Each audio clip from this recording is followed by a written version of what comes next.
Elizabeth is a princess who has just been called out in a banquet hall by her fiancé, Prince Freer. He says he is dissolving their engagement because he believes Elizabeth pushed his darling Sylvie down the stairs, so in other words, he wants to crack Sylvie. Elizabeth has no idea what he's talking about since she did absolutely no such thing. But Freer is too self-absorbed to care about a word she has to say, so on top of rescinding their engagement, he also sentences her to confinement in the dungeon. Elizabeth had been engaged to Freer for many years at this point, and she was fully invested in their relationship and did everything she could to improve herself so she could support him. She even ended up taking on a bunch of tasks that were meant to be the prince's job, and she didn't even question it at the time. Her maid would constantly warn her not to stay up too late at night because it's bad for her health.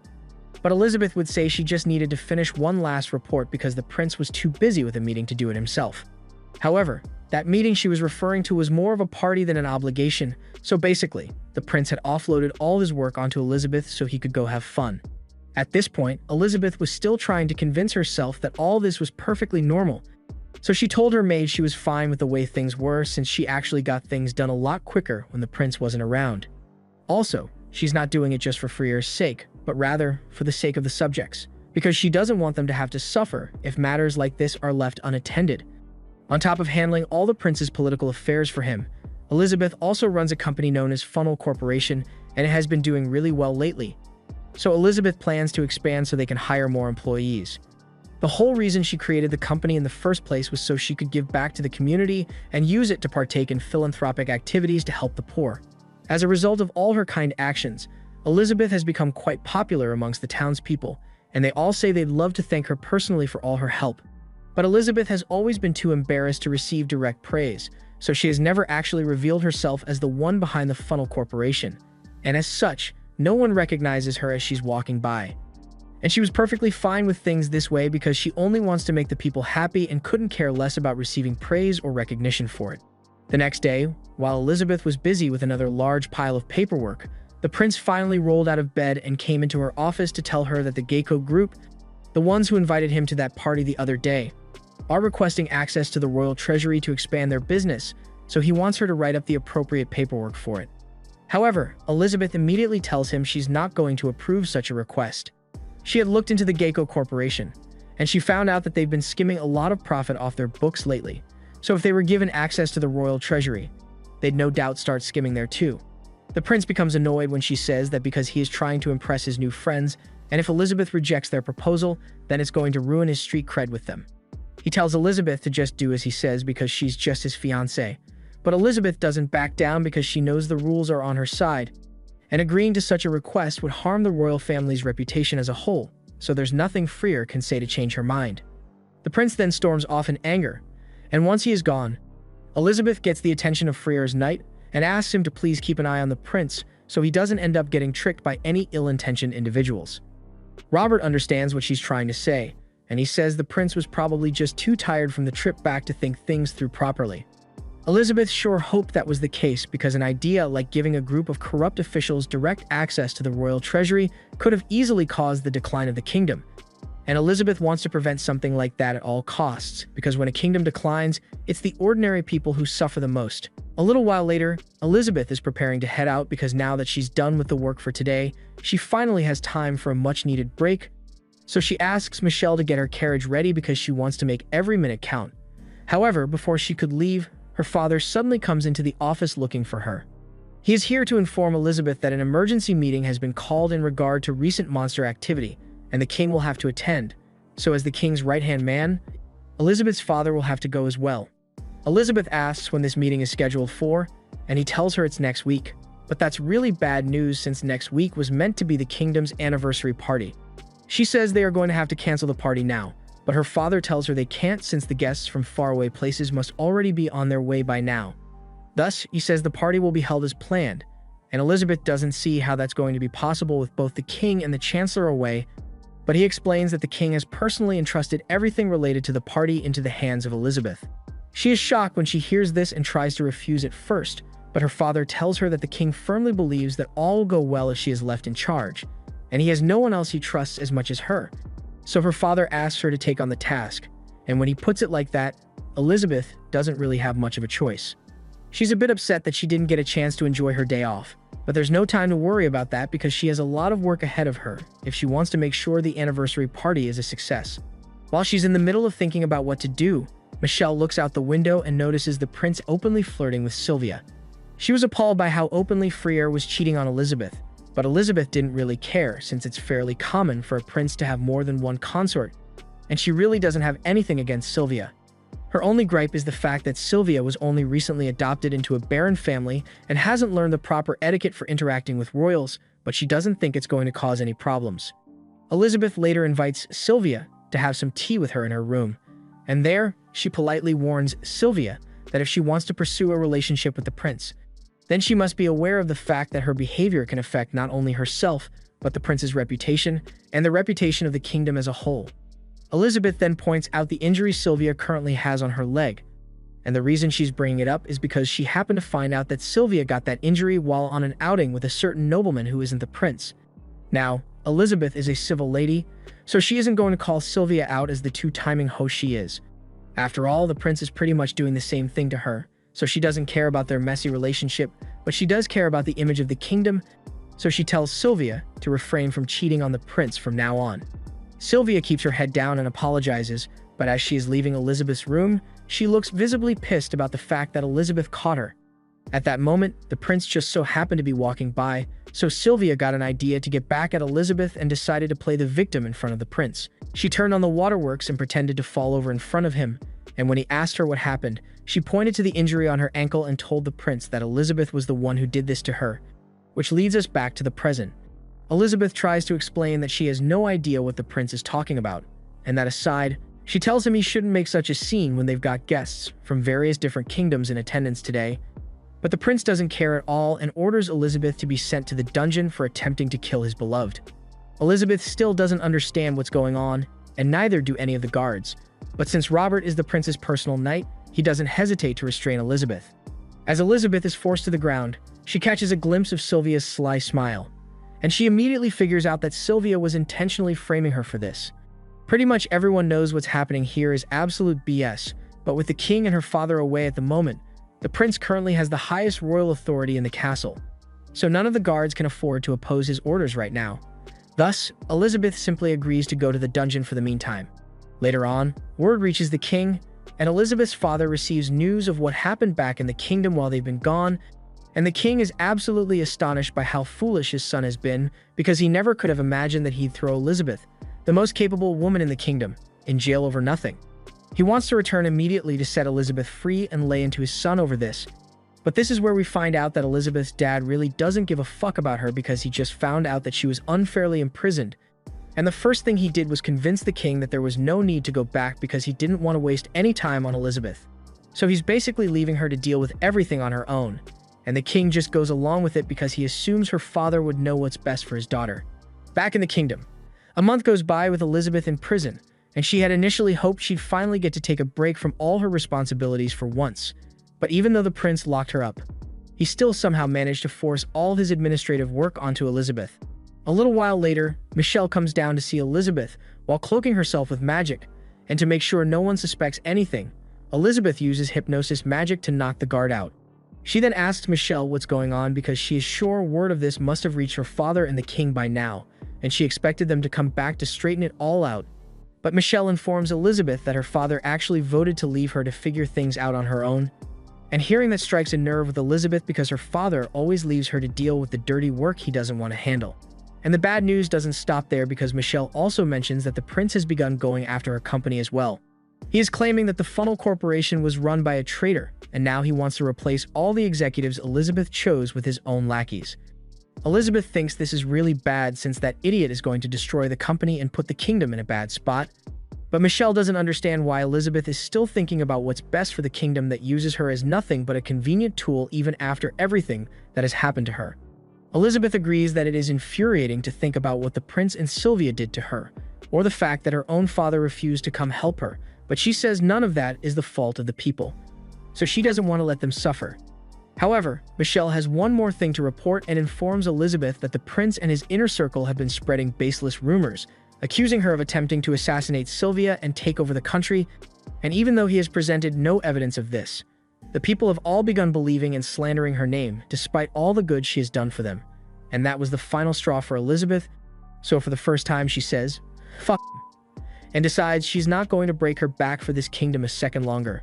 She then punches the wall to let out some frustration, and she thanks Michelle for opening her eyes because she now understands how foolish she has been. She could have broken out of here at any time with how strong her spells are, so she tells Michelle that they are finally going to leave this wretched kingdom. All beings in this world have mana, and a select few are able to control that mana to summon things called divine artifacts. Divine artifacts can be anything, including swords and spears, but in Elizabeth's case, her divine artifact manifests as 7 grimoires. And one of those grimoires allows her to record and manifest any type of magic. When the time comes for her to leave, she creates an ice clone of herself so people don't find out about it immediately. After that, she heads over to the estate of Viscount Lucas of the neighboring empire. Lucas recalls what happened at that party, and he is honestly still shocked that the prince would do something so stupid, because even a complete fool should be able to see that Elizabeth was the one behind most of the kingdom's successes over the past few years. He really wishes he had someone as capable as her on his side, and to his shock, as he is thinking that, Elizabeth suddenly pays him a visit. He is shocked to see her here and asks what she's doing. So Elizabeth explains that she is fed up with being used by the kingdom and would like to seek asylum in the empire. Lucas knows a golden opportunity when he sees one, so he agrees to let her stay in the empire, but he asks what she intends to do while she's here. And Elizabeth explains that she's going to get her revenge by destroying everything she helped build for the kingdom. To be clear, she explains that she has no intention of going directly against the kingdom and starting a war. She is simply siding with the empire because they are in the best position to oppose the kingdom, and though she has no special attachment to them, she assures him that the empire will benefit from the kingdom's downfall. With everything that had just happened, Lucas decides to leave the kingdom immediately since, despite how poorly Elizabeth was treated, she was still incredibly important to their operations. So the palace will be in an uproar once they find out that she's gone. The plan for now is for Lucas to take Elizabeth back to his domain on the border of the kingdom, and he says he's going to have to keep her there under surveillance for the time being, since she is still technically a resident of the kingdom, which Elizabeth thinks is more than fair. Once they finally arrive in Lucas's domain, Elizabeth notices that the people here really seem to like Lucas, which is a good sign, since it means he genuinely cares for his people. And Lucas is proud to say that he thinks he does a pretty good job of governing this land. They eventually make it back to Lucas's mansion, and there Elizabeth tells him she has a request she'd like to make. She asks Lucas to give her permission to open a business in his domain since she needs a way to earn money here, and Lucas isn't opposed to the idea, but then Elizabeth asks him for a loan of 100 gold coins to help her start up her business since all her money was seized back in the kingdom and she's currently flat broke. Lucas is a little hesitant since 100 gold coins is a lot of money, but Elizabeth assures him that she intends to pay it all back, and as proof of her sincerity, she even pulls out a magic contract, a document which binds the users to fulfill its terms whether they want to or not. It basically states that in a year's time, Elizabeth will repay Lucas 2 times his investment, and if she fails to do so, she will allow herself to be sold as a slave to cover the costs. Lucas thinks Ellie must have gone insane because he can't understand why she would come up with terms that are so disastrous for herself, but she says it doesn't bother her since she knows for a fact that she will be able to repay the loan. Since she is being so insistent, Lucas agrees to lend her the money, and the first thing Ellie does is buy a rundown old building for 1 gold coin. She says this is going to be their base of operations from now on, but Myrael is a bit confused as to why she would buy a place like this since it's practically fallen apart. Ellie admits that it's probably going to need a lot of work to fix this place up, but it's the best she could find for 1 gold coin, and they need to conserve as much capital as possible. A few days later, Ellie and Mary are both done renovating the building, and Mary asks if Ellie plans to make the focus of the business cosmetics like she did with her company back in the kingdom, and Ellie says she plans to do that eventually. But right now, they don't have the capital or workforce necessary to make products they can sell to nobles at scale, which is why the first item she plans to put up for sale is this bar of soap. Myrael takes a look at the bar of soap, and she can tell at a glance that it is of higher quality than the soap Ellie sold back in the kingdom, but the profit margins on this are slim, so they won't be able to make much money from it. However, Ellie says making money from the soap isn't her plan. The soap is just a stepping stone to allow her to establish her brand, so she's willing to take a loss on it for now. However, if she wants to establish herself, then she's going to need to build herself at least a few connections, and she knows the perfect place to start. First of all, she heads to the Church of Liberis, and while there, she runs into the head priest. She explains that she recently opened up a new business, so she wants to pray for its success there, and the priest tells her she's more than welcome to, but just then, two kids happily run in. They are here to tell the priest that they made some more money today, and the priest thanks them for their hard work, but he says he is currently busy talking to someone, so they'll have to come back later. The kids understand and happily run off to go play a little, and once they are gone, the priest explains to Ellie that he runs the orphanage next door, and those were a few of the kids he looks after. Ellie says the priest must be doing a really good job since those kids seem really well taken care of, and the priest says he does his best, but he does admit that it has been a little difficult for him since running an orphanage is rather expensive, and though he wanted to keep the kids out of it, they found out that he was struggling financially and volunteered to pick weeds around town to earn a little money to support the orphanage. He feels like he has failed the kids since children their age shouldn't have to work, but Ellie assures him that the kids appreciate what he has done for them.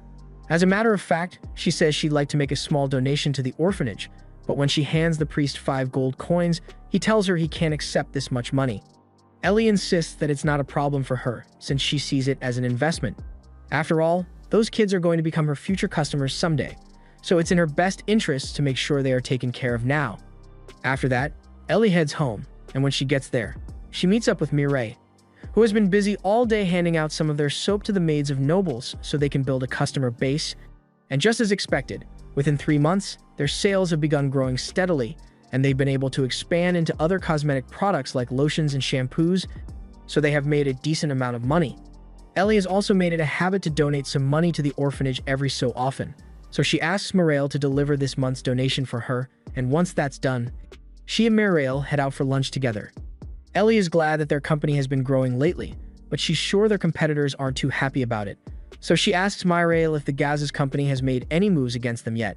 She says that they have been mostly quiet for now, so Ellie asks her to continue monitoring them. And she also reminds Mireille to be especially careful not to let the formula for the soap leak since, until they firmly establish themselves, that soap is their lifeline. She also conveniently mentions that the soap's secret formula is hidden in their safe in the store, all within earshot of this guy who happens to work for the Gaz's company. Meanwhile, back in the Gaz's company, Gaz's is absolutely fuming at the fact that the trait company that Ellie started has been stealing more and more of his customers with each passing day. His assistant tries to assure him that it's not a big deal since the trait company is still only a small-scale business, and they don't have that large of a customer base. But Gaz's knows that the trait company must be intentionally limiting their production so they can select customers, and through that means, they have been systematically stealing all of Gaz's good customers and leaving him with all the troublesome customers who complain nonstop. If this keeps up, then Gaz's is going to lose even more money to them in the coming years, but because they've built their client base with influential nobles, he can't risk going after them directly without antagonizing the nobles who buy from them. Just then, there's a knock at the door, and Grants, the one who was at the restaurant, walks in. Gaz's doesn't like Grants and tells him to get out of here because he assumes Grants is here to beg for money, and Grants is a nervous wreck because of all of Gaz's constant yelling, but he works up the courage to tell him that he actually has information on the trait company. Gaz's freezes up when he hears this, and for once, he actually decides to take Grants seriously and asks him what the information is. Grants explains that he was out eating at a restaurant, and he happened to be sitting near 2 girls from the trait company who were talking about how the secret formula was hidden in the company's safe. After learning of this, Gaz's realizes that if they were able to get their hands on that secret formula, then he might be able to make the same soap as Trait, or even better. Take advantage of their already established name to make bootleg versions and make a fortune. He then tosses a bag of coins to Grants as his reward and tells him to get out of his sight and not to breathe a word about this conversation to anyone. Meanwhile, over on Ellie's end, Mireille has just found out that over in the kingdom, she has been branded a traitor and a bounty has been placed on her head. And to make matters worse, it was her own father who took the initiative to bring charges against her despite knowing that everything the prince accused her of was absolute BS. The fact that her own father is willing to sell her out so easily just to cover for the incompetence of the prince hurts, but she can't let herself get distracted by his actions, especially when they are in the middle of their plan to get revenge on the kingdom. A few moments later, there's a knock at the door, and when Mireille answers, she is met by a woman named Hildegard, who says she's here on behalf of the Merchant Guild's legal department to investigate a troubling matter. Ellie remains calm and asks Hildegard what she wants with her. So Hildy explains that there have been reports of Ellie's soap causing severe rashes and sores to customers, so she would like to take Ellie into custody so she can get to the bottom of it. Mireille thinks those are bogus accusations since there's no way their soap would cause such a reaction, But Ellie says there's no need to argue and agrees to go with Hildegard to be questioned because she knows she has nothing to hide. A little while later, Ellie is sitting in the interview room with Hildegard, and after reviewing all the ingredients of Ellie's soap, nothing in the formula seems like it would cause any harm to the customers. As a matter of fact, since Ellie only sells to a select few nobles, she knows for sure that none of her customers have complained of any sores, so she suggests that this must be the work of a copycat brand. Hildegard acknowledges that it looks like Ellie has nothing to do with the incident, and Ellie asks if she could take a look at the bootleg brand of soap that caused the sores. Hildegard hands it over, and after inspecting the soap, Ellie confirms that it is indeed a copycat product, and she suspects it was made using a stolen portion of their recipe. Hildegard asks what she means by that, so Ellie explains that she keeps her recipe in her company's safe, but following that recipe alone would lead to a toxic product, so it needs to be neutralized using the formula from the second recipe, which Ellie keeps on her person at all times. She also suspects that whoever made this soap must be pretending to be a part of the Trait company to use their brand to attract customers, and after hearing all this, Hildegard is convinced that Ellie is innocent in all this and is in fact the victim of brand theft. She then decides to launch an investigation into whoever sold this soap, and it doesn't take long for her to trace it back to Gazes. When he sees the guild's legal department show up, he realizes it's over for him. But even after being brought in for questioning and being faced with Ellie, who demands compensation for the damage Gazes has done to her brand with his bootleg soap, he still remains smug and tells her he isn't paying a dime in compensation because the guild's enforcers don't have the authority to force him to pay something like that. If she really wanted to claim compensation, then her best bet would be to get a priest from the Church of Liberus to act as a judge, but there's no way she'd be able to convince one of them to go out of their way to settle such a petty matter. However, unfortunately for Gazes, Ellie just so happens to be good friends with one of those priests, and as soon as he heard what happened, he immediately came over to help and rule in Ellie's favor, demanding that Gazes pay compensation for his sins. As a result, Gazes is forced to hand over the managerial rights, equipment, and assets of his company, which is coincidentally exactly what Ellie needs to expand her own operations. Ellie tells Gazaru that as payment, she will take all of Gazaru Commercial's business rights, management rights, and personal property, along with all of the firm's tools, materials, and workers. Gazaru sits down, feeling defeated. Artie walks into the room and says sorry to Ellie for all the trouble they caused, but Ellie tells her that it was not her fault. Instead, it was the Merchants Guild who was at fault, and she has no reason to feel ashamed. Arte tells Ellie there is one more thing she wants to talk about. She says there is a man who tricked Gazaru into stealing the soap formula, and his name is Grant Carlton. He was the bookkeeper for Gazaru Commercial, but Arte did not have enough proof to face him about it. Ellie understands and tells her that now that Traitor has taken over Gazaru Commercial, Grants is now one of her own workers. Ellie asks Artie to let her handle this matter on her own. Ellie asks Myrael if he is coming, and she says she has already sent for him. Grants walks into the room and says sorry, but Ellie tells him to skip the polite talk since he already knows what she is about to say, and Grants agrees. Ellie hands Grants a bag and tells him he did good work and this is his reward. Grants thinks what she gave him is too much, but Ellie tells him she is also going to put him on the leadership team at Traitor. She will tell the guild that since he feels so sorry, she will let the matter go. Grants feels thankful and thanks Ellie for letting it go. Grants is one of the people she had told Muriel to reach out to. She had already learned from their research that Gazaru was mixed up in shady dealings, and to make his crimes clear for everyone to see, they needed someone to push him into stealing the soap formula. Grants reminds Ellie of the deal they made before all this started. Ellie follows Grants to his home, and Grants sees his wife praying. His wife asks him where he has been and tells him their daughter is suffering badly. Ellie introduces herself to Grants' wife and tells her she heard what happened to her daughter. She explains that Grants was working for her for the sake of his daughter, and she should forgive him. Grants tells Ellie that his daughter was hit by a carriage. They managed to gather enough money for healing potions, but they were told she would not get any better. Ellie tells him not to worry, since she can heal his daughter with healing magic, but Grants is confused and asks what that is. She lies and tells him it is a magic item that boosts magic power. She had to lie because she could not let him know about her divine artifact. The power of the Grimoire of Beelzebub is to record magic, and it has recorded strong healing magic from the Archbishop of the Kingdom. So with it, even she can use powerful healing spells. Ellie casts the spell, Heal, and a green light covers Grants' daughter, and she begins to wake up. Grants and his wife feel deep thanks toward Ellie and do not know how to repay her. But Ellie tells him she only did what she promised in their deal, so he should not worry about it. She asks him to keep what happened a secret, since she can only use this magic on rare occasions. That takes care of Gazaru and the last bit of cleanup. They have already set up a delivery route with a large company and gained many loyal customers. Lucas is amazed at how Ellie turned 100 gold coins into so much money, but Ellie tells him she already said she would bring him huge profits. Lucas tells Ellie she is free to run her business anywhere in the capital or across the empire. He has heard that she is wanted in the kingdom, but he has no reason to think the kingdom sent her as part of some plan, and Ellie is thankful for his understanding. Ellie tells Mireille that Lucas gave them free travel rights, so they should make good use of it. She gives Mireille the gifts for the temple and tells her it will help to have the Church of Libris on their side, and they will keep protecting them as long as she stays innocent. Lunoa asks for permission and walks into Ellie's office to tell her she brought the papers from the capital.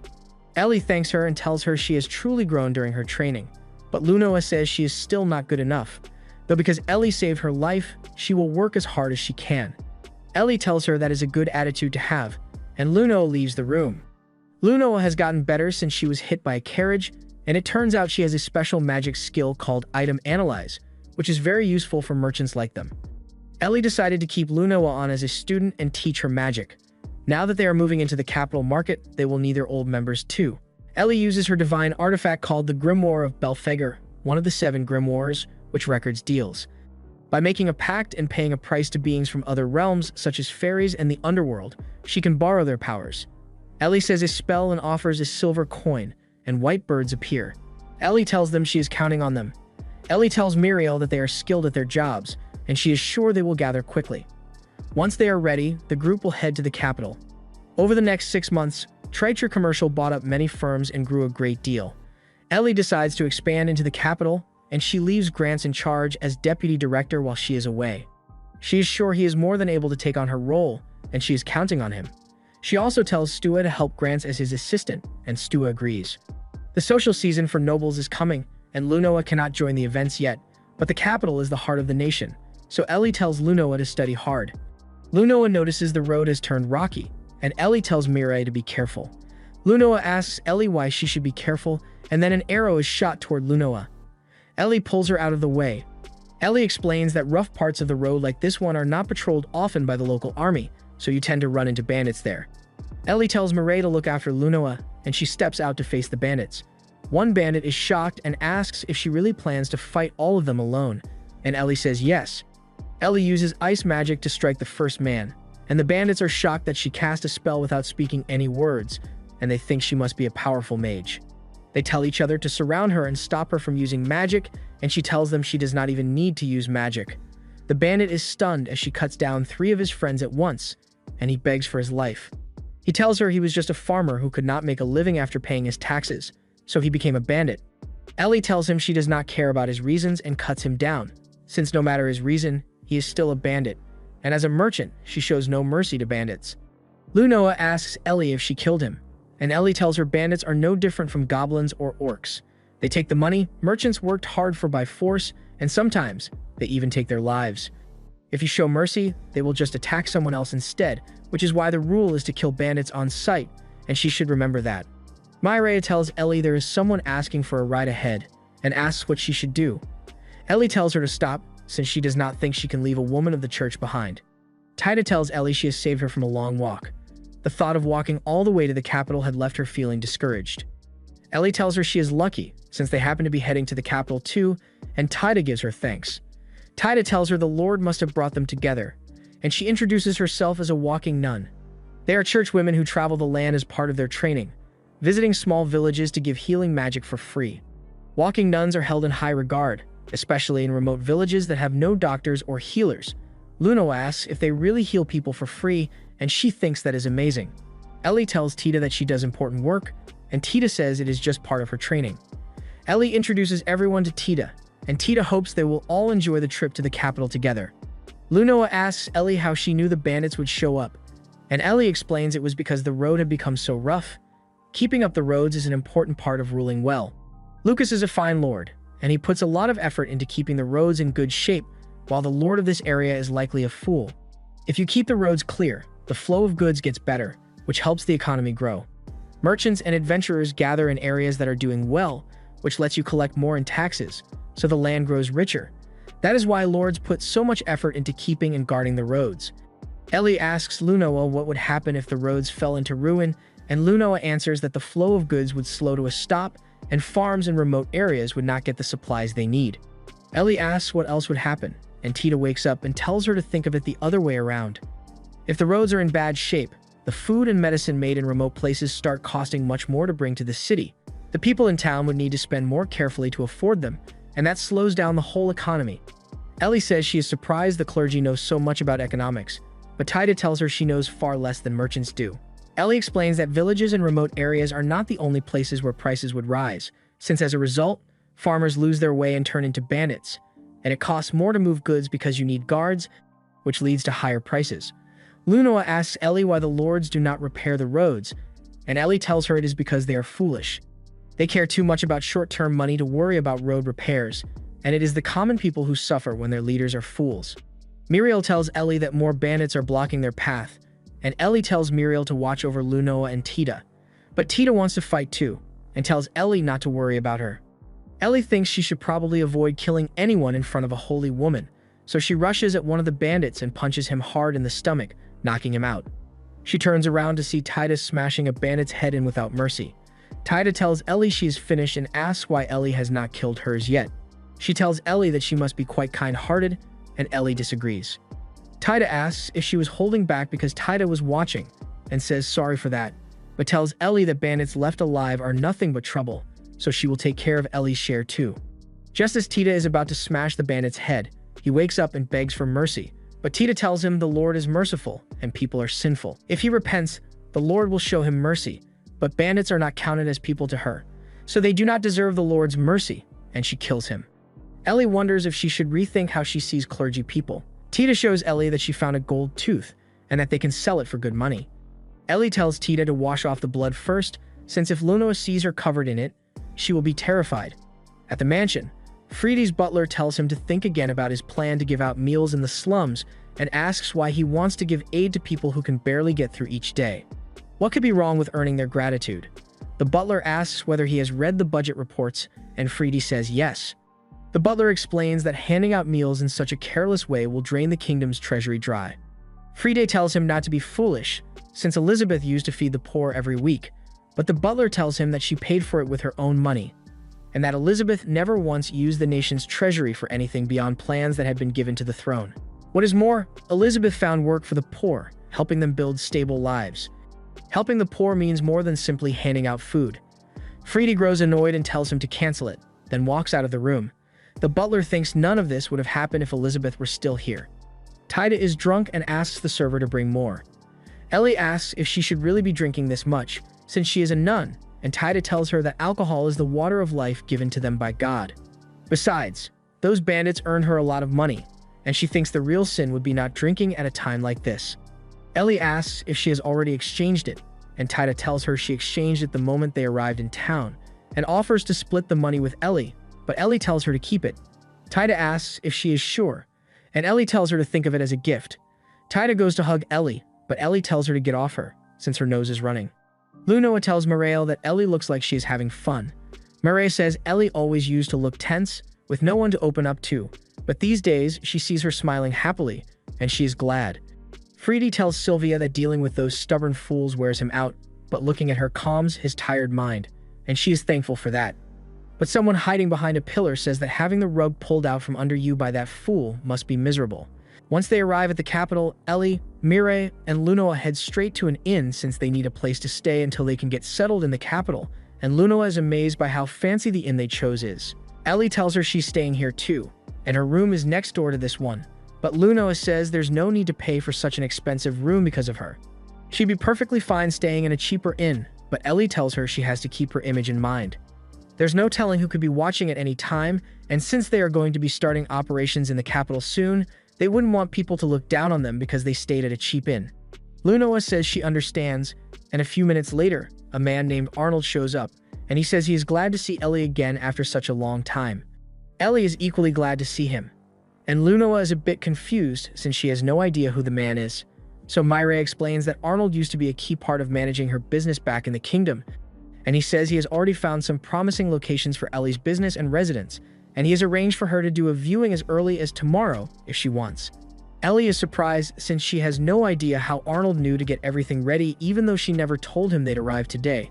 But that kind of efficiency is why Ellie values him so much. She thanks Arnold for his hard work and tells him she will head to the locations he picked out to inspect the properties first thing in the morning. The next morning, Ellie and Arnold head over to the properties, and after deciding on a mansion, Ellie is shown a building which Arnold thinks would be great for her workshop, although it is a little over her budget. Ellie says she doesn't mind going a little over budget on this because who knows if she will find an offer this good later on. She then tells the realtors that she'd like to purchase the place, and while they are at it, Arnold suggests they should probably have some renovations done on the workshop, which Ellie agrees with.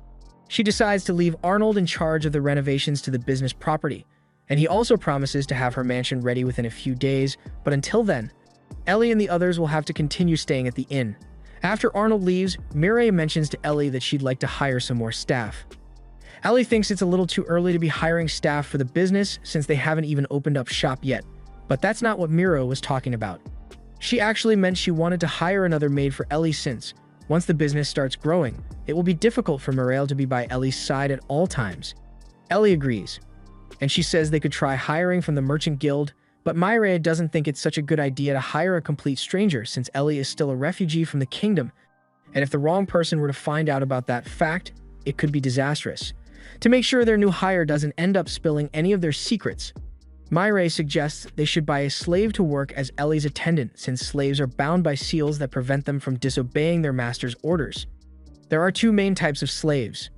Either people who became slaves due to a criminal record or people who became slaves due to an unpaid debt. But Ellie doesn't really care which kind she gets, so she decides to head to a slave market tomorrow. However, she doesn't find any suitable candidates in the first place she goes to because all the slaves there are malnourished and weak as a result of the conditions the dealer had kept them in. Lunoa seems especially shaken up by what she just saw, and Ellie understands why she feels that way. She tells Lunoa that it's okay if she never gets used to it, but she has to face the reality that this is how the world works and learn how to handle it. They decide to head to another slave dealer after that, and to their surprise, this place seems a lot more upbeat compared to the last one. There's even a slave sweeping out front, and he looks like he's pretty happy overall. When he notices Ellie and the others, he welcomes them to the Cedric commercial firm and asks them if there's anything he can do for them. Mireille informs him that they are here because they want to buy a slave, and the boy understands, so he tells them to come inside.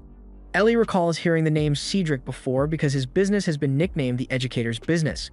Lunoa has no idea what Ellie is talking about, so Ellie explains that the Imperial Merchant Guild Council is a vital organization within the Empire because it manages matters of national governance, so it holds significant power within the Empire, and one of the 7 members of the council is a slave trader known as the Educator, who supplies slaves to the Imperial Court.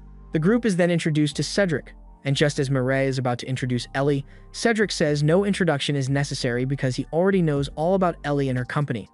Ellie is a little surprised when Cedric says this and asks how he knows her, so Cedric explains that he happened to hear about her fast-growing business and thought it was very impressive. However, Ellie doesn't believe it since there's no reason a merchant as established as him would pay attention to a small business like hers, so the only logical explanation is that he must know about her from back when she was in the Empire, and as such, he must know she's a refugee as well. Ellie is going to have to be a bit cautious around him, but she still needs to purchase a slave, so she informs Cedric of what she's looking for.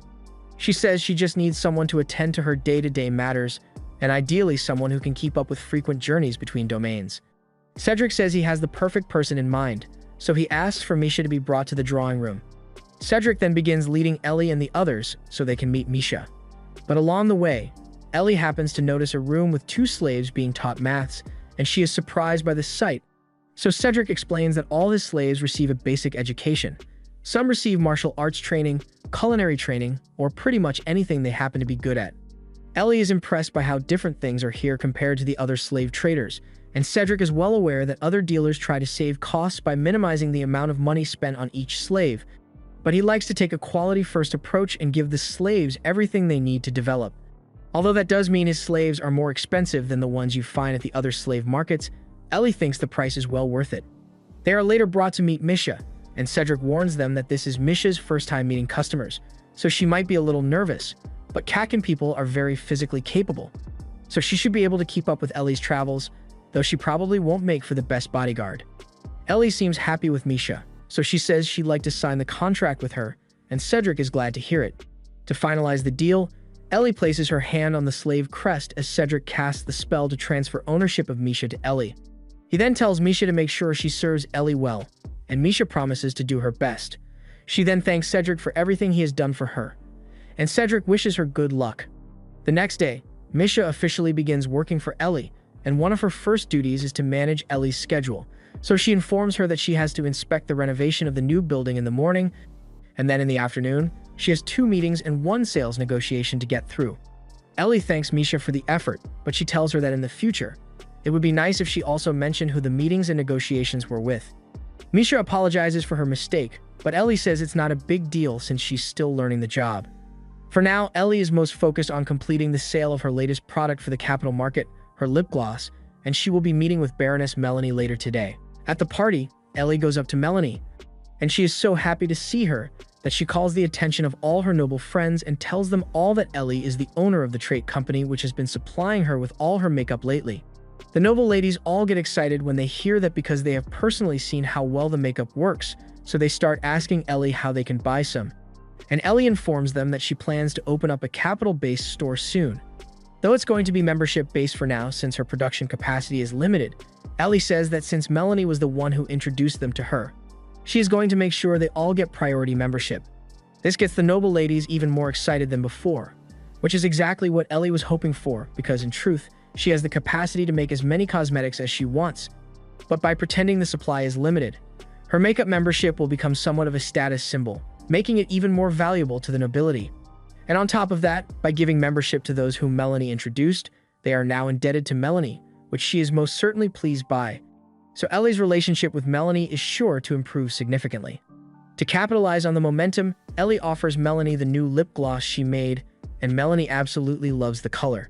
This makes everyone else want some as well, so Ellie tells them that if they want, they can purchase a set at her store when it officially opens, which now guarantees that Ellie will have a bunch of customers waiting at the grand opening. After the party ends, Ellie and Mireille are walking back home when they end up hearing a commotion down an alley, and normally they wouldn't care, but then they hear a voice that sounds an awful lot like Taida. It turns out that Taida was cornered by a group of guys in an alleyway, and they are accusing her of cheating them out of their money, so they demand that she return it to them. But Tita says they have no proof that she was cheating, so she's not giving them a penny. They then attack her, but Tita manages to fight them off, and the last guy gets taken out by an ice bullet from Ellie. Ellie is glad to see that Tita isn't hurt, but she asks her why those guys were after her, and Tita slips up and admits that she really was cheating. Ellie asks Taida if she really thinks it was appropriate for her to go gambling despite the fact that she said she'd be careful, but before Ellie can scold her, Taida makes up an excuse and runs off. Meanwhile, back over in the kingdom, Ellie's father has called Rosaria into a meeting because the kingdom's internal affairs are in absolute disarray due to a lack of implemented policies. Rosaria isn't too surprised by this since they did recently lose Elizabeth, who was handling all of that stuff. And Ellie's father is aware that the prince is an idiot who'd just make things worse if he was put in charge of handling it. And he himself doesn't have the time to handle domestic affairs since he's so busy with foreign affairs already. That's why he wants Rosaria to take over. Rosaria asks him if he's trying to make her the new Elizabeth, and that's pretty much what's happening. But Rosaria has no choice but to agree lest she be branded a traitor as well. Meanwhile, over in the Empire, Ellie is currently having some coffee with Lucas, and he informs her that he was recently called to have an audience with the Emperor because although he had reported Elizabeth's presence to him prior, he still wanted Lucas to explain things in person. Ellie asks what the Emperor had to say about her, so Lucas explains that, for now, the Emperor just said he should keep an eye on her because all her activities thus far have been beneficial to the Empire, but he doesn't fully trust her yet. Ellie is glad to hear that since she wouldn't know what to do if the Emperor interfered with her business, but now that that hurdle has been cleared, she promises to give Lucas a front-row seat to the demise of the kingdom. While the kingdom's affairs are falling to shit, Freyde and Sylvie are still flirting non-stop, and all the while, the king is wondering how things got to this point in the first place. Seat tells him it was inevitable since, with Elizabeth having fled the capital, there were no other candidates for royal princess, leaving Sylvie as Freyde's only suitor. The king understands that, but he still hates the idea of having Sylvie as crown princess because he can tell that she's not a good person, but the prince is too dense to realize that. The king would have liked to arrange a marriage with Rosaria instead since she seems responsible, and she was talented enough to keep the kingdom's internal affairs running in Elizabeth's absence. But unfortunately, she is already betrothed to someone else at the moment, so making her the next in line for crown princess isn't possible. Later that day, Fried is over in the barracks, training with the knights, and after defeating a few of them, he scolds them for being so weak and tells them they need to work harder if they ever hope to reach his level. The knights apologize for their inadequacies, and then Fried walks off. But as soon as he is out of sight, the knights all let out a sigh of relief because having Fried around is so stressful. He always challenges them to duels, and they are forced to lose to him on purpose every time to protect his ego, because the last guy who beat Fried ended up getting sent to an outpost in the middle of nowhere. They all think Fried is an absolute joke, and that though he may have a solid foundation, his sword skills are laughable at best because he never puts any real work into training. Fried happens to overhear everything they said about him, and he is so mad about it that he storms back into the castle to go seek comfort from Sylvie. But just then, he sees Sylvie run out of a room crying while two royal tutors beg her to just sit down and take this seriously. Fried demands to know what's going on here, and Sylvie immediately accuses the two of trying to force her to do stuff, but the two explain that since Sylvie is now crown princess, the king tasked them with educating her on all the duties and etiquette a crown princess must abide by. However, Sylvie absolutely refuses to do any studying, so Fried tells the two tutors that Sylvie doesn't have to do anything she doesn't want to do, and he warns them not to bother her anymore with lessons. A little while after that, Fried and Sylvie meet up with Chris, who has brought them a series of new jewels and fashion items from the East. While Chris is showing him all these goods, Fried ends up opening up about how the people no longer respect him. And as a merchant, Chris doesn't really know what she's supposed to do about that, but she suggests that if respect is what Fried is after, then maybe he should perform a show of authority. This catches Fried's attention, so he asks her to explain what she means, and Chris tells him that all he'd need to do is achieve something that shows the people that he really is competent, and after doing so, no one would be able to doubt him anymore. Fried thinks this is a great idea, and the first thing that comes to mind is achieving something in war, but there aren't many options for war at the moment, since the kingdom has already signed a peace treaty with the Empire. The prince spends some time thinking about how exactly he is going to earn himself some military achievements, but just then, there's a knock at the door. Fried tells them they should come back later because he's busy right now, but the person at the door turns out to be Rosalia, and she knows for a fact that Fried's bum ass isn't doing anything important, so she walks in anyway. She is honestly impressed by how audacious Fried is to have brought a merchant into the castle to buy gifts for Sylvie when everyone else in the castle is actively trying to fix everything he screwed up. Hearing her call him a screw-up, Fried becomes agitated and tells Rosalia she can't talk to him like that because he's the crown prince, but Rosalia retorts, calling him an absolute failure since the only piece of worth he has is the fact that he was lucky enough to be born into the royal family. She then turns to take a good look at Sylvie, and she's surprised that someone as skilled as Elizabeth was taken down by someone as mediocre as Sylvie. But she makes it clear that though she may have agreed to do the work to keep the kingdom running, she isn't going to let what happened to Elizabeth happen to her. For one, Rosalia's family owns the largest military in the kingdom, so even the king wouldn't dare make enemies of her family for no reason, and her father actually cares about her too, so accusing her of fake crimes won't work. Rosalia then drops a stack of papers on the table in front of Fried, and he's confused because he doesn't understand what this is supposed to be, but Rosalia explains that she has gathered a list of tasks which even someone as inept as him should be able to complete. Literally all he needs to do is sign the documents and hand them back over, so Rosalia asks him to please try not to mess this up. Fried is outraged that Rosalia would dare to speak to him like that, and he then opens one of the documents she brought, and he sees that it's an authorization form to send support to one of their vassal states. He gets even more angry because he doesn't think the vassal states deserve any kind of support from him. But just then, he gets an idea, which isn't a good thing, and he decides to use the vassal states to earn himself some achievements. Meanwhile, over in the Empire, Elizabeth is in the middle of planning the new port transport system for her company, and with a little help from a map she got from Lucas, she finds the perfect location. She then asks Misha what her schedule for today is, and Misha informs her that she has a meeting with the Bern commercial firm this afternoon, and in the evening, she has a business dinner with the Viscount. Ellie thanks Misha for the hard work, but Misha actually has a question she'd like to ask. She's wondering why Ellie is meeting with the Bern commercial company since they thought the Bern company is a direct competitor to their trait company. Ellie admits that the Bern company does primarily produce lipstick, and their trait company must have taken a bunch of its customer base over the past few months, but she doesn't think there's anything to worry about as far as meeting with them goes. Misha was worried that they might be trying to get back at Ellie, but on the contrary, Ellie tells her the meeting is most likely them wanting to surrender, so to speak. She imagines they are going to ask for something along the lines of a partnership, but if they really do try to get back at her, then she will be forced to crush them completely. As for the dinner with Viscount Napa, Ellie is sure he would like to establish a partnership as well, but while the idea would certainly be tempting, she's going to have to turn him down for now since their main goal at the moment is to secure their foundation in the capital, not expansion. But in the future, when expansion is more viable, Ellie would like to have the Viscount's support, so she wants to make sure she maintains good relations with him. In fact, she tells Lunoa that she will be coming along for dinner. Lunoa is shocked to hear this, but Ellie tells her it will be a good opportunity for her to get used to dealing with nobles. A few moments later, Arnold rushes into the room, and he says he has some terrible news. He informs her that Sargeas, a vassal state of the Kingdom of Haldoria, has just declared war on the Empire. And hearing this comes as a massive shock to Ellie, since she knows Sargeas is a resource-poor state, whose main source of income is tourism. So it makes no sense for them to declare war because war isn't exactly good for tourism. Arnold also mentions that Sargeas has already begun its invasion, and normally, Ellie wouldn't really care since there's no way Sargeas could do any real damage to the Empire. But the real problem is the fact that if Sargeas attack now, then the village Ellie had intended to establish a manufacturing port in would be right in their path. Ellie can't let that happen, so she asks Arnold if there's a fortress in the Broxian Valley near the village, and he confirms that there is one. And by his estimates, there are around 500 soldiers stationed there. But on the contrary, the Sargeas troops number around 1,500, which means the fortress is greatly outnumbered, but if they hunker down, they should be able to last a few days until help arrives. Just then, a message arrives from Lucas, and he has just received word of the reason Sargeas declared war on the Empire in the first place. Apparently, the king of Sargeas said something to the effect that he wants to reclaim the land that was stolen from them all those years ago.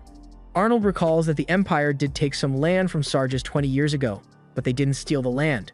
They had simply been protecting it from a monster rampage at the time since the kingdom wasn't able to protect the villages there on its own.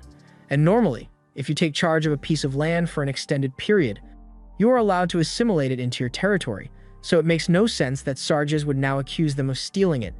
Lucas's letter also mentions that he is already on his way to assist the fortress with around 2,000 men, but it will take him a few days to arrive, so for now, Elizabeth decides to just wait and see how things play out. Unfortunately, by the next day, the Sargeas army somehow manages to completely overwhelm the fortress thanks to the efforts of an unknown elite fighting force they hired. And because of this, Lucas's army is forced to reroute. This officially has Ellie worried since even though the Sargeas army has claimed the fortress and should technically be satisfied because they've reclaimed the land they said was stolen from them, they might just use this as an excuse to further encroach on the Empire's territory. If that were to happen, then Ellie's business would suffer, so she's left with no choice but to join the battle personally. Myre tries to talk Ellie out of it since if she joined the battle, she would be revealing her location to the kingdom, and Ellie is aware of this, but she doesn't have many options right now. There's just one thing she doesn't understand about this. The king of Sargeas has always been a peaceful man, so she finds it hard to believe that he would start a senseless war like this for no reason. The next day, Ellie hires a bunch of the most capable adventurers in the capital for the battle, but as they are about to set off, Elna asks Ellie if she's really sure 2 days' worth of supplies is going to be enough for them. Ellie understands why Elna would be concerned, and since she's going to be fighting alongside these adventurers, she's going to need to trust them, so she decides to reveal part of her grimoire's ability. She then proceeds to summon a barrel of water from her pocket dimension and explains to the group that her storage holds enough supplies to feed an army of 100 for several months, and the 2 days' worth of supplies she gave them is just in case they end up getting separated in battle. The group is amazed by Ellie's power, but they know better than to ask too many questions, so they just keep moving for now. After traveling for a while, they are pretty close to the Broxian fortress, and Ellie is busy setting up a wall for their defense while the others set up camp. But just then, the group's scout comes running back with terrible news. While she was searching the area, she spotted a village nearby which had been completely occupied by armed forces. Ellie is shocked to hear this and asks Marty what exactly she means. So Marty explains that pretty much all the villagers are dead, and the few that survived were being dragged away by armed soldiers. Ellie can't believe the Sargeas army would attack civilians for no reason, especially since it is considered a war crime, so she assumes a few of the soldiers must have gone rogue and attacked the village on their own. That seems to be the most likely explanation since there are only 10 soldiers there, but in any case, Ellie can't let this continue. So she rallies her force and tells them they are going to go save the remaining villagers. Myre thinks it is too risky to get involved right now, but Ellie says it'll be a good opportunity to gather intel on their enemy if they can capture one of those soldiers alive. However, she tells the others that she only wants Elsa's group to go with her since she needs the rest of them to finish setting up camp and fortifying the wall. The guys are a little disappointed since they were eager to get some action, but Ellie assures them that there will be plenty of opportunities for combat later on, so there's no need to worry. Now that everyone is clear on the plan, Ellie, Elsa, and Muriel all head down to what's left of the village, and they manage to find one of the soldiers leisurely resting near a bush now that the massacre is complete, so they sneak up on him from behind. And when he least expects it, Ellie covers his mouth and pulls him into the bushes before having a knife pressed against his neck. She tells him that if he tries to scream or alert the other soldiers in any way, she's going to slit his throat without a moment's notice, and she's not bluffing. Once the soldier understands how bad his position is, he agrees to stay quiet and answer Ellie's questions, and the first thing she wants to know is who he and the other soldiers who did this work for. The soldier explains that he and the others were sent from Haldoria, and Ellie is surprised to hear this, since it makes no sense for Haldoria to send reinforcements to a vassal state out of nowhere like this. The man goes on to explain that the Crown Prince happened to be in the area during a military exercise, and he pretty much ordered them to attack nearby villages. Ellie is incredibly disappointed when she hears this because she had a feeling something about this didn't make sense, and of course, it had to be because that idiot of a prince got his hands involved.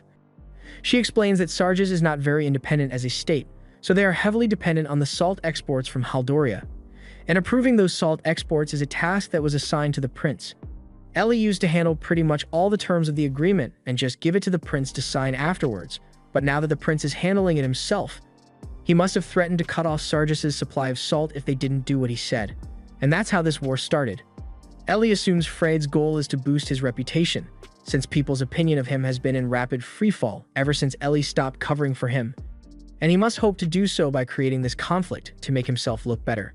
Knowing the prince is behind this makes Ellie exhausted, but they've still got to deal with the situation nonetheless, so she turns to the soldier and tells him he has committed a war crime by going rogue and attacking a village full of civilians, but the soldier tells her that he was just following orders because the prince was the one who ordered them to attack villages. Ellie is absolutely dumbfounded when she hears this because she never actually imagined that Freyd would order an attack on civilians. This makes the situation significantly worse, since now that civilians have been harmed, the Empire can no longer engage in peace negotiations, and they will likely retaliate against Sarges when they find out. This is definitely going to turn into a whole mess. But for now, they still need to save the remaining villagers, so Ellie questions the soldier and demands that he tells her everything he knows. The soldier informs her that most of the men in the village have already been killed since they tried to fight back, and there are currently 4 soldiers on watch in the village chief's house. But everyone else is asleep, and once Ellie has all the information she needs from him, she slits the soldier's throat and prepares to do the same to the rest of the raiders. Meanwhile, in the village chief's house, the troop leader is currently holding the chief's daughter hostage and threatening to do unspeakable things to her right in front of the chief just because. But before anything could happen, Ellie kicks down the door and makes short work of the other soldiers inside, leaving only the leader alive. She tells him that she's going to cut him a deal and promises that she won't kill him as long as he tells her everything he knows about the reinforcements that were sent by Haldoria. The soldier is relieved when he hears that Ellie is going to spare him, but then Ellie stabs him in his hand and tells him the only words she wants to hear out of his mouth are intel about the kingdom's fighting force. The soldier tells her that all the Sarge's soldiers are located to the south, while the elite mercenary reinforcements sent by Haldoria are to the north. Ellie asks him where this elite fighting force came from, but the soldier says he doesn't know because he never got a good look at their faces. He has told Ellie everything he knows, so he asks her if she's going to spare him now, and Ellie confirms that she isn't going to kill him since she promised not to. But she can't guarantee that the survivors of the village are going to let him off the hook as easily, since they seem pretty pissed. All the survivors then rush at the soldier with pitchforks in hand, and they stab him over and over as payback for what he did to them. Ellie suggests they should stay in the village for a few days to make sure there aren't any more soldiers hiding nearby, and as for the corpses, they should probably clean those up once the people are done getting their frustrations out. 2 days later, a messenger from the Lebric army arrives at Ellie's camp, and first of all, he tells her that Lucas would like to thank her for her help, and as for the state of his army, they are currently moving eastward while liberating all the villages that have been occupied by Sarge's forces. And from the intel they've gathered, it seems like Prince Freyd is involved in this conflict as well, but Ellie was already aware of that. Lucas has been trying to appeal to Haldoria through diplomatic routes to get this to end, but Ellie doesn't think that's going to amount to much since as long as there's no concrete evidence proving Freyd's involvement, they are likely going to deny it. For now, Eagle says they are going to continue east and free the occupied villages with the ultimate goal of taking back the Brachin fortress, and Ellie asks if she can come with since she'd like to offer her support. Meanwhile, back in the capital, Misha and Lunoa are still working to keep the business running while Ellie is away, and unfortunately, they heard that the village Ellie had been using for manufacturing got raided, and all the materials there were stolen. This is going to be a big hit to their operating costs, but the only thing they can do is keep moving forward. Back on the front lines, Ellie and the others finally meet up with Lucas's forces, and Ellie is glad to see him again since it has been quite a while. Lucas asks her how the village she had been investing in ended up, and Ellie says that unfortunately, almost all her materials were stolen, but she's glad that at least no one died. After all, materials can be replaced, but human lives cannot. However, Ellie fully intends to make sure she gets repaid 10 times over for everything that was stolen. Moving on, they all gather around the map to begin planning their attack, but the commander of Lucas's army, Dreg, doesn't think it's going to be easy to launch an attack against a fortress head-on. Their only option right now is to have the wielders of divine artifacts among them sneak in and neutralize the base from within. Both Lucas and Dreg are able to use divine artifacts, as well as Ellie and Elsa, so the four of them are going to conduct the operation. Ellie suggests that Lucas and Dreg should attack from the south while she and Elsa will attack from the north because according to her intel, there are only regular Sarge's soldiers towards the south, so none of them should be able to use divine artifacts. However, the ones to the north are the troops from Haldoria, and both Freyd and his knight, Robert, are able to use divine artifacts. She sincerely doubts that Freyd would have the guts to stay and fight if the tide is turned against him. However, they also have to worry about the elite mercenaries they have with them, which is why Ellie thinks it'd be best if she and Elsa handle it. After all, Ellie is good at wide area attack spells, and Elsa is a Class A adventurer, so if nothing else, they should be able to escape with their lives. Lucas agrees to let them go, but he asks them to be careful, because he doesn't want either of them dying on him. Now that everyone is clear on the specifics for the plan, Ellie and Elsa head out at nightfall to attack the troops to the north. Before they move in, they agree that Elsa will infiltrate from the watchtower while Ellie will make her way in through the front gate and take out as many combatants as possible. However, she advises Elsa not to go on an all-out killing spree since there may be villagers in the camp who were taken as hostages, and they wouldn't want to end up killing them as well, and Elsa promises to keep that in mind. With that, they begin their infiltration plan, and at the front gate of the camp, while the assigned guards were in the middle of a shift change, Ellie swiftly sliced their heads off and made her way into the camp. Just as she had anticipated, the soldiers had taken several villagers as hostages, and they were currently being worked as slaves, and Ellie doesn't want to hurt the innocent villagers, so her original plan of nuking this place won't work anymore. Instead, she decides to use a more localized icicle rain spell to disorient the soldiers, and while they are confused, she begins sniping them with icicle bullet spells. It doesn't take long for the troop commander to realize that they are under attack by a mage, so he orders his men to spread out and search for the one casting the spell.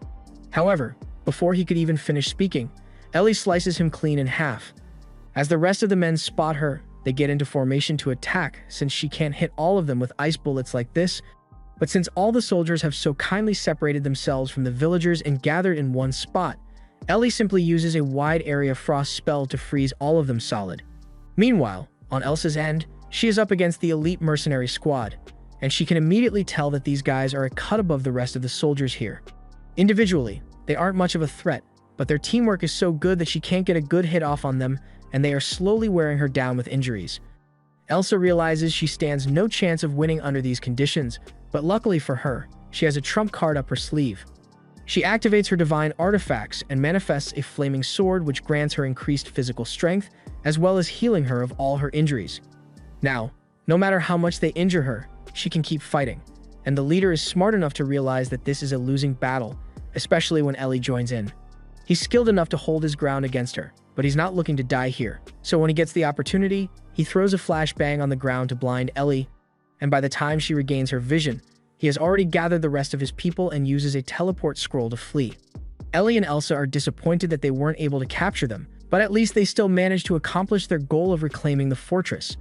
The next day, given everything that has happened, Lucas says the ideal resolution would be to go the diplomatic route and demand an apology and reparations for what happened, but Sarge's has no diplomatic relationship with the Empire, so Haldoria would naturally be required to pay instead. However, knowing her father, Ellie is sure he will deny the kingdom's involvement and cover up the evidence, so it would be difficult to receive compensation from them. Thus, Lucas suggests they should launch an invasion on Sarges, but just then, Eagle comes running in, telling them that the Sarges army has just raised a white flag, and there is a knight named Robert with them. But Ellie recognizes Robert as Fried's knight, so she has a feeling something is wrong and decides to go see for herself. Ellie is led to the area where Robert and his men are waving their white flag, and Robert is surprised when he sees her.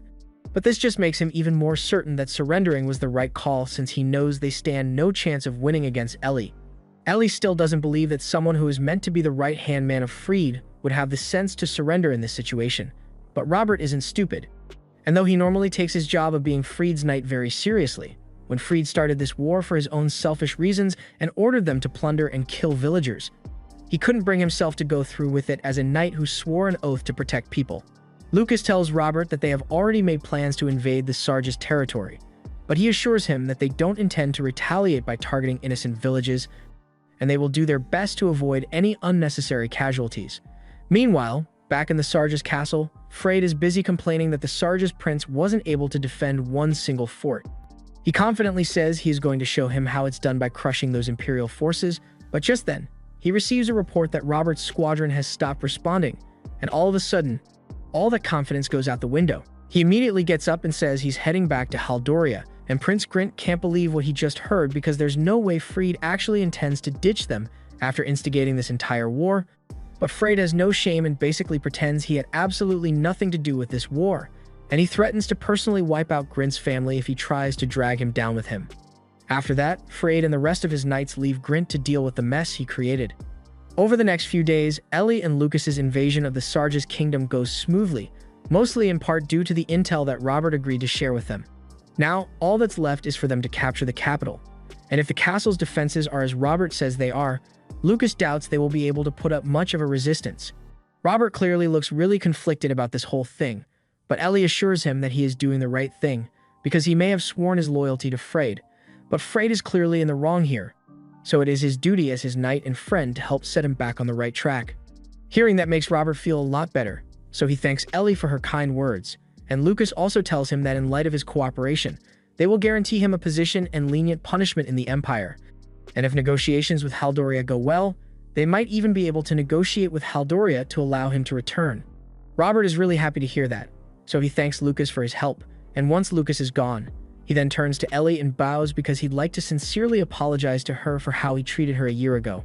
He now realizes that he was extremely disrespectful towards her and arrested her without bothering to find out whether what Fried had accused her of was true or not. Ellie tells him there's no need for him to apologize for that since it's all in the past, and she's actually quite happy with her current life in the Empire. Meanwhile, back in the kingdom of Sarges, the king has realized just how fucked he and his kingdom are right now, because not only has Fried ditched them, he also apparently ordered his men to slaughter villagers for no reason. They had already intended to surrender, but even though the village attacks were Fried's doing, the king doubts the Empire will simply let it go. And that means there is only one way to ensure the safety of the people of Sarges. Grint realizes what his father is referring to, and as much as it pains him, he agrees that there is no other way. His father apologizes to him for being such a failure of a king and letting something like this happen in the first place, and he then takes out a knife and stabs himself in the throat to atone. This leaves Grint riddled with grief, but there is nothing that can be done about it now. So as the new king of Sarges, Grint moves to begin peace negotiations. Later on, while Ellie and Lucas are busy planning out the next portion of the invasion to capture the capital, they receive word that the castle has just raised a white flag and Prince Grint is on his way right now to conduct peace negotiations. Once Grint arrives, he greets Lucas and tells him he's there because Sarges would like to unconditionally surrender to the Empire, and Lucas says he accepts the surrender. But he points out that the people of the Empire have suffered a great deal thanks to this war, so he wants to know how exactly Sarges intends to make up for that. To that effect, Grint takes out a box and shows Ellie and Lucas the severed head of the former king, explaining that the king took his life to atone for what they did, leaving Grint as the next king, and Grint is willing to let them have his head as well. All he asks is that they leave his people alive. Lucas assures him that his people will come to no harm since the Empire has no intention of going after innocent people. But as for Grint, his fate will lie on the decision of the Imperial Court, and Grint is willing to accept that. Ellie then interjects and mentions that she's pretty sure Fried was behind all this, and she says it would be helpful if Grint could provide them with any evidence that would incriminate him.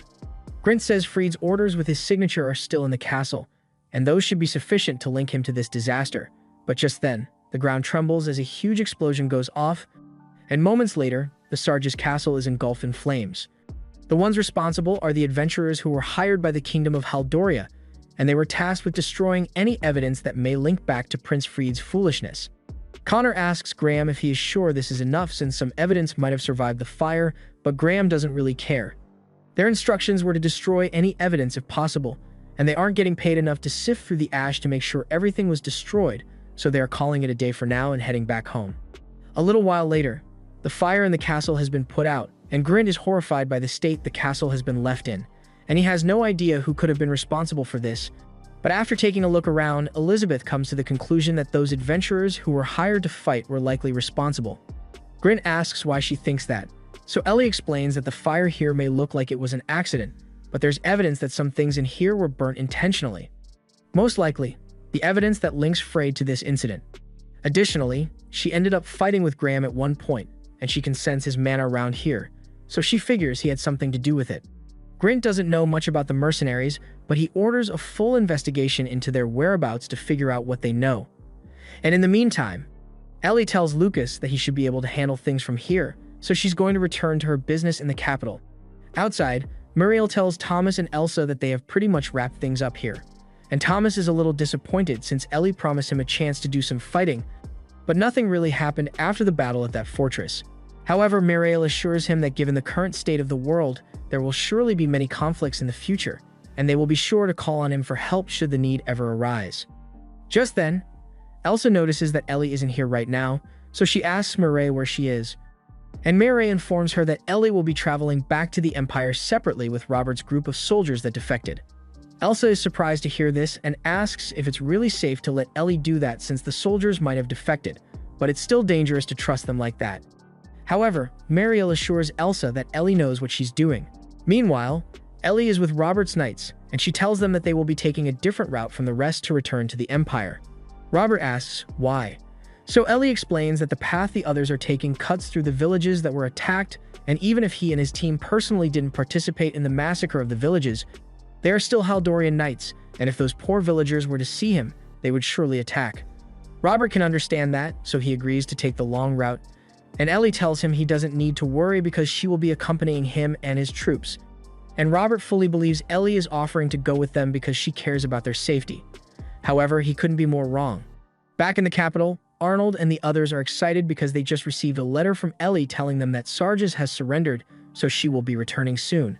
But she does mention that she has some last-minute unfinished business to attend to, so she might take a little longer than expected to return. Lunoa doesn't understand what Ellie means by unfinished business, so she asks Arnold if he has any idea, and Arnold can imagine what Ellie intends to do, but he'd rather not talk about it. Sometime later, Ellie and the knights are in the middle of their journey back to the Empire, and Robert notices that his men look like they are at their limit, so he asks Ellie if they can take a break, and Ellie agrees, so they all stop and set up camp for the night. Robert approaches Ellie and asks her if they are close to the Empire yet, and Ellie tells him that they are only a day's journey away at this point, so it'd be possible for her to arrive by morning. Robert then tells Ellie that he would once again like to apologize to her for how he treated her, and he says he really appreciates her forgiving and accepting him.